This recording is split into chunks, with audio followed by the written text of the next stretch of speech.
Hey everybody, I'm Coach Brick, and I'm here to make you into a lean, mean building machine. We're going to take it step by step and put together the coolest Lego sets out there so that you will have the tools and tricks you need to build whatever crazy thing you can imagine. Welcome back to our Lego Ideas Dinosaur Fossils set, number 21320. This is Bag 5, Part 2. Let's get into it.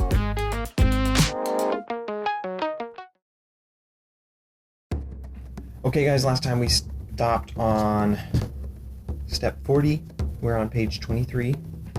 And we just completed this chunk of the body, and we're going to add to that. So let's start out with this call-out box that shows we need a tan 2x8, and we also need a tan 2x3, and lastly this light gray 2x2 tile. So this 2x2 tile is going to go right on the center 4 studs of our 2x8, and this tan 2x3 is going to go on one of the sides. Pick one, it doesn't matter. Then this is going to go, we have this flipped over, and this is going to go under here like this, so that these 6 studs are going to go across here in the center between those 2 rounded off 1x2s. Okay? Then we can flip it back over for step 41, and we want to grab one of these tan 1x2 plates that has another 1x2 plate hanging down 90 degrees off the end. And that's going to go down here on the end of this tan piece, like that. And then in 42, we need 2 of the light gray single square studs that have the... Do I have audio? Okay, so 2 of these light gray single square studs, and they have another single square stud hanging down off the side 90 degrees, and they are going to go on top of this other 1x2, that tan 1x2 on the end, to where their side facing studs are hanging off either side. And then we'll go to step 43, where we have a call-out box, and we're going to start out with another one of these tan pieces, a tan 1x2, and it has a 2x2 that's side facing going upwards. And on top of that, we're going to put 2 of our white single square studs with the side facing single stud that's going upwards, and we're going to put them back to back. So their side-facing studs are facing out, and then we want one of these reddish-brown 1x2s, 1x2 plates, and we're going to put that right in the middle to join those 2 white pieces together. Then when we have that, we are going to take this and put it on top of these 2 gray pieces, okay? So that these side-facing tan studs are facing inwards, okay? Then in 44, we want this grayish tan 1x2 with the 2x2 pattern hanging down side facing, and we're going to put it on top of this reddish brown piece like that, so that the side facing studs are obviously can only point backwards. And then go to 45, we need 2 white cheese wedges. And I just threw one on the floor. Look at that. Where's my other cheese wedge? There it is. Oh, there we go. Alright, we're back.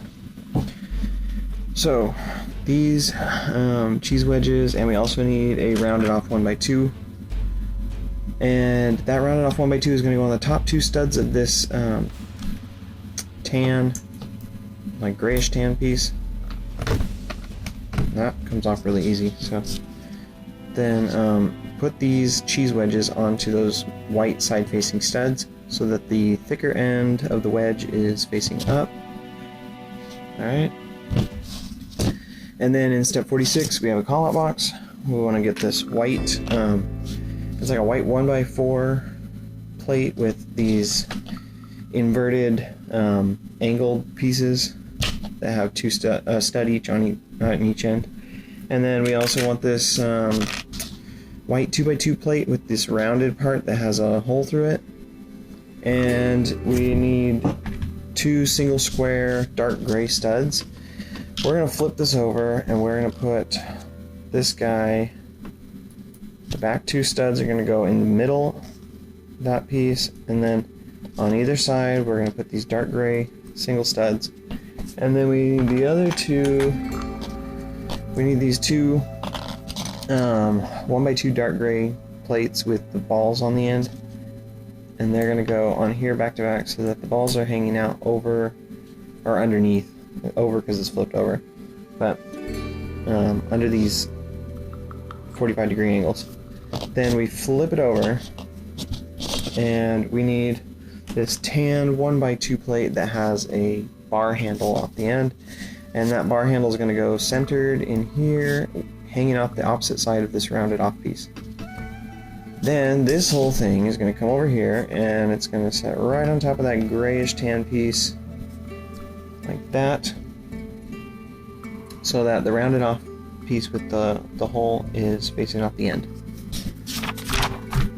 Now we need to go to step 47 and they have this piece, I always forget what it's called, the thing that hooks a horse onto a carriage. I don't know if it's like the hawser or what this is called, the linkage or something like that.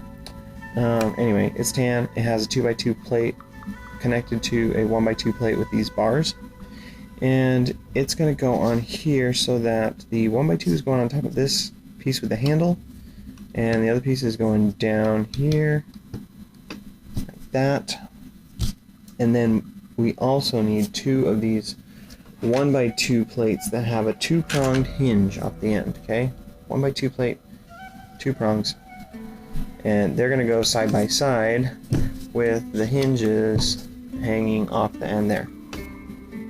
Now let's go to 48. We need some offset plates. There's a regular 1x2 offset plate and a 2x2 offset plate.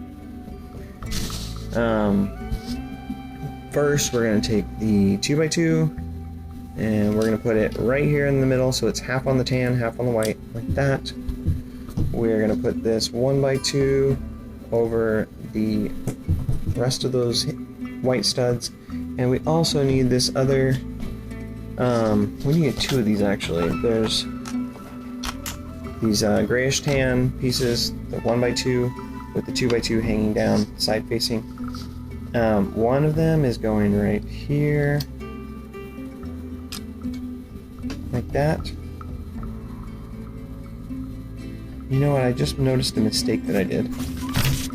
Back in step 46, I told you wrong on this. This piece with the bar handle, the bar is supposed to go over facing the side with this rounded off piece. I told you the opposite. Okay, so switch that around because this piece has got to go on top of here, and those studs are all going to face each other inward. Alright, I make the mistake so you don't have to. Then in 49, we need 1 of these 1x2 tiles, and we need 2 of these, they're like a 1x4 plate that has the 2 middle studs missing. We're going to join them with this 1x2 on one end like that, so they're side by side. And then we're going to put that with the 1x2 facing downwards on the inside here. See, that kind of drops down and rests against that tile, that light gray tile, and then press it down against those side facing studs.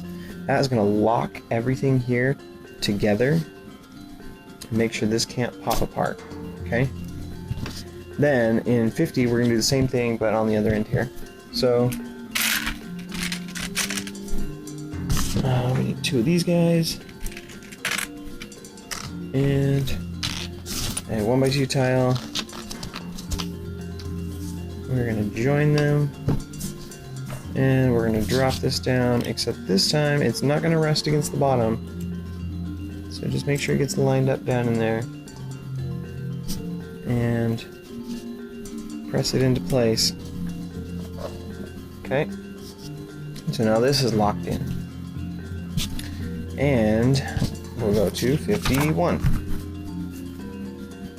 In 51, we need our transparent 2x2 block. That is going to go down in here. Drop that down into the middle. I like to put my fingers on either side here to guide it into place.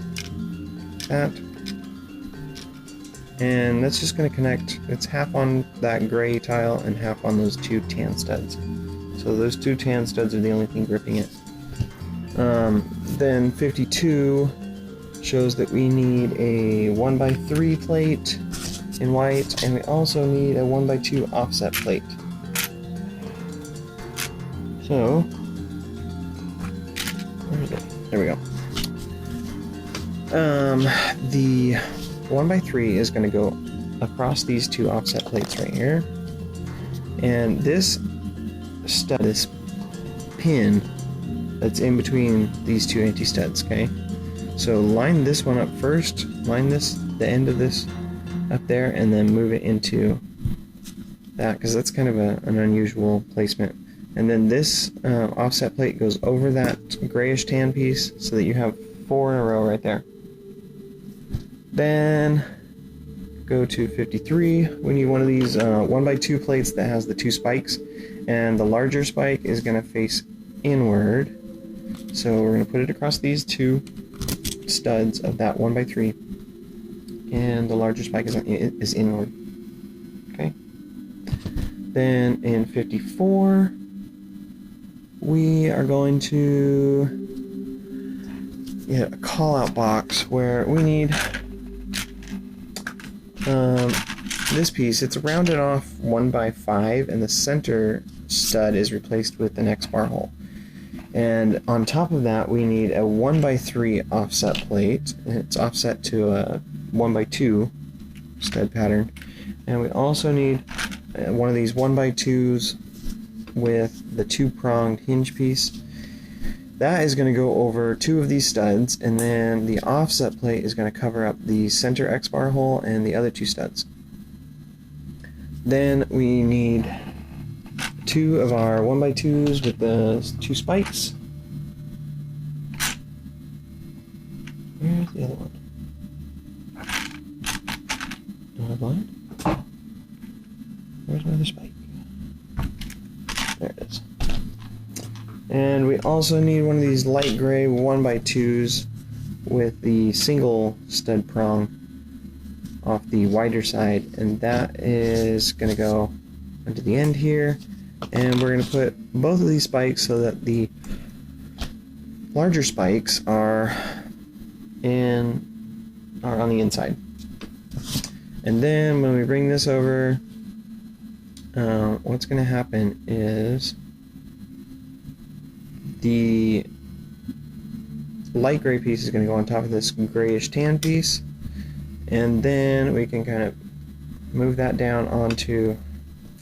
That actually doesn't want to go on that way, so it's easier if you put the end with the white rounded off piece on first onto those offset studs, and then you can clip the hinged piece on. That seems to fit better. Alright guys, we're going to take a break. We'll be back next time with part 3 of Bag 5. Thanks for joining us. Please give us a like and subscribe if you feel like it. It really helps us out. And we'll see you next time.